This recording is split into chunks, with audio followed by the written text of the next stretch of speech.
रिया, Sam और पिंटू नाम के 3 दोस्त कॉलेज में पढ़ा करते थे। कॉलेज के सब बच्चे उनसे डरते थे और उनसे दूर ही रहते थे, क्योंकि रिया, सैम और पिंटू तीनों ही बहुत अमीर थे और ताकतवर भी। और तो और वो कॉलेज भी सैम के पापा का था।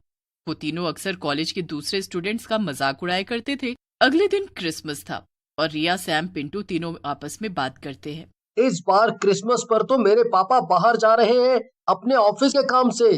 अरे पर वो तो तुझे क्रिसमस पर फॉरेन ट्रिप पर ले जाने वाले थे ना, तो अब वो नहीं ले जाएंगे तुझे?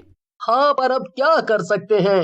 क्यों ना हम लोग अपने मम्मी पापा से खूब सारे पैसे ले ले और अपनी खुद की एक क्रिसमस पार्टी करें। क्यों, कैसा रहेगा? अरे अब हम लोग छोटे बच्चे नहीं रहे कि हम क्रिसमस पार्टी करें। तुम लोग भी ना, क्या तुम लोग पार्टी में सेंटा का इंतजार करोगे? हाँ हाँ ठीक है, अगर तुम लोगों को अच्छा लगा तो मुझे क्या प्रॉब्लम होगी, मैं आ जाऊंगी। पर अभी क्लास का टाइम है, चलो जल्दी। तीनों अपनी अपनी क्लास के लिए चले जाते हैं। क्लास के बाद तीनों अपने घर चले जाते हैं। घर जाकर जब रिया अपने बैग से कुछ निकालने के लिए उसे खोलती है तो देखती है कि अंदर कुछ रखा हुआ है। अरे ये क्या है? रिया के बैग के अंदर एक एनवलप रखा हुआ था। देखने में तो कुछ लेटर सा लग रहा है। रिया एनवेलप को खोलने जा ही रही होती है कि उसके फोन पर सैम का कॉल आ जाता है। हेलो। हाँ सैम, क्या हुआ?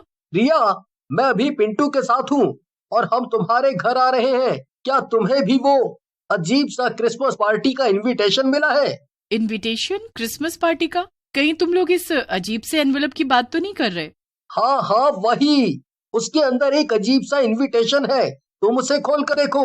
तब तक हम दोनों आ रहे हैं। रिया उस लिफाफे को खोलकर देखती है। उस एनवेलप के अंदर एक ब्लू कलर का कार्ड था जिस पर खून से लिखा हुआ था कि आपको सबसे शानदार क्रिसमस पार्टी में बुलाया जा रहा है, आना जरूरी है। अगर नहीं आए तो आपकी जान को खतरा हो सकता है, और अगर आप आए तो आपको सेंटा से कुछ ऐसे गिफ्ट्स मिलेंगे जिनसे आपकी दुनिया बदल जाएगी। रिया जैसे ही उसे पढ़ती है वो उसे बेड पर फेंक देती है। इतने में वहां सैम और पिंटू आ जाते हैं। रिया, तो तुमने भी पढ़ा ये लेटर? मुझे तो ये बड़ा डरावना लगा। हाँ सैम, और इसमें खून से लिखा हुआ है। कहीं ये किसी भूत का काम तो नहीं? अगर हम इसमें नहीं गए तो इसमें लिखा है कि हमारी जान भी जा सकती है। वैसे क्या तुम दोनों को भी ठीक ऐसा ही इनविटेशन मिला है? हाँ, एकदम सेम ऐसा ही। पर तुम लोग भी एकदम पागल हो। मुझे तो लगता है कोई हमारे साथ प्रैंक कर रहा है और तुम लोग फालतू डर रहे हो। और ये खून नहीं, जरूर पेंट होगा। तुम लोग भी ना। तो फिर हम लोगों को क्या करना चाहिए? कल क्रिसमस है और ये इनविटेशन तो आज रात 12 बजे का है। हाँ पर इतनी रात में बाहर कैसे जाएंगे हम लोग? अरे छुप के और कैसे? घर पर बताने की जरूरत ही क्या है? बस चुपचाप तुम लोग खिड़की से कूद कर आ जाना और हम तीनों रात में रिया के घर के बाहर मिलेंगे, ठीक 12 बजे। पर ये सेफ तो होगा ना? हाँ बिल्कुल, ये पक्का कोई मजाक कर रहा है। और देखना, इसमें बहुत मजा आएगा। फिर क्या था, तीनों अपना अपना इनविटेशन कार्ड लेकर रात में रिया के घर के बाहर मिलते हैं। चलो जल्दी से देखो कि उस इनविटेशन कार्ड पर एड्रेस क्या लिखा है। ठीक है, चलो चले। वो तीनों चल देते हैं और थोड़ी दूर चलने के बाद उन्हें एक सुनसान सड़क पर एक घर दिखाई देता है। अरे, इस सड़क पर तो सिर्फ ये ही एक घर है। और देखो, ये कितना अच्छे से सजा हुआ है। जरूर यहीं पर हो रही है वो क्रिसमस पार्टी। ठीक है, चलो अंदर चलते हैं। इस घर का तो गेट भी खुला है। चलो। तीनों घर के अंदर चले जाते हैं। घर में एकदम अंधेरा था और तीनों को कुछ भी दिखाई नहीं देता। अरे, ये सब क्या है? इतने अंधेरे में तो मुझे कुछ भी दिखाई नहीं दे रहा। मेरे हिसाब से हमें तो यहाँ से निकल जाना चाहिए। मुझे ये जगह ठीक नहीं लग रही और अचानक से मुझे ठंड भी लगने लगी है। हाँ सैम, तुम सही कह रहे हो, हमें यहाँ से चलना चाहिए। जैसे ही वो तीनों वहां से जाने लगते हैं, घर का दरवाजा अपने आप बंद हो जाता है। अरे ये क्या हुआ? बचाओ बचाओ! पिंटू, सैम, क्या कर रहे हो तुम दोनों? ये दरवाजा खोलने की कोशिश करो। तभी उस घर की लाइट्स ऑन हो जाती हैं और वो तीनों मुड़कर देखते हैं। वो देखते हैं कि पूरा घर सजा हुआ था और मैरी क्रिसमस का बोर्ड भी लगा हुआ था। पर पूरे घर में मकड़ी के जाले थे और घर बहुत ही गंदा था। ऐसा लग रहा था मानो ये सजावट पहले की गई हो और इस पर धूल जम गई हो। ये सब क्या है? मुझे तो अब बहुत डर लग रहा है। अरे, तुम लोग डरो मत। सुनो, तुम जो कोई भी हो जो ये प्रैंक हमारे साथ कर रहे हो, तुम जानते नहीं हो हम कौन हैं। और तुम्हें क्या लग रहा है हम लोग डर गए? नहीं, बिल्कुल नहीं। बल्कि मुझे तो लग रहा है यहाँ बस अब एक भूतिया सांता क्लॉज और गिफ्ट्स की जरूरत। पिंटू की ये बातें सुनकर सैम में भी हिम्मत आ जाती है। हाँ पिंटू, सही कह रहे हो। और वैसे भी इनविटेशन कार्ड में लिखा था ना कि हमें कुछ बहुत अच्छा गिफ्ट मिलेगा। कहीं हमें सुपर पावर्स तो नहीं मिलने वाली।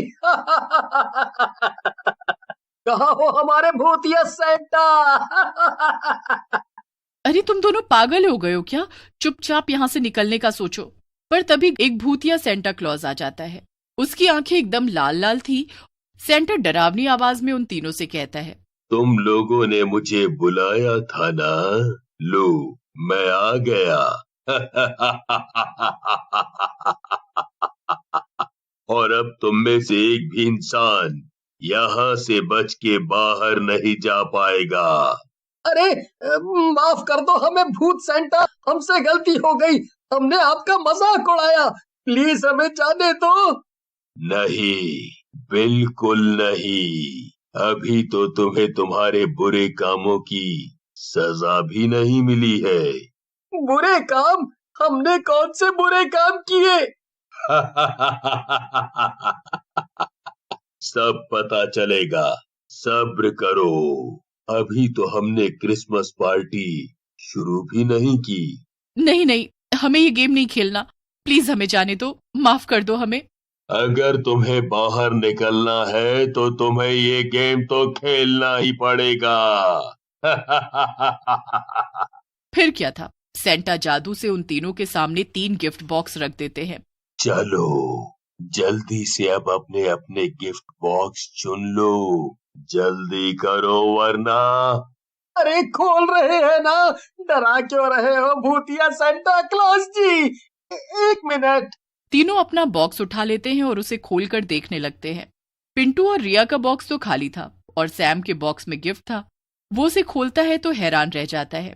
अरे ये क्या? ये तो एक घंटी है। ये कैसा गिफ्ट है भला? इससे क्या होगा? पिंटू सैम के कान में फुसफुसा के कहता है, अरे तो तुझे क्या लगा था ये भूतिया सेंटा तुझे गिफ्ट में फरारी की चाबी देगा?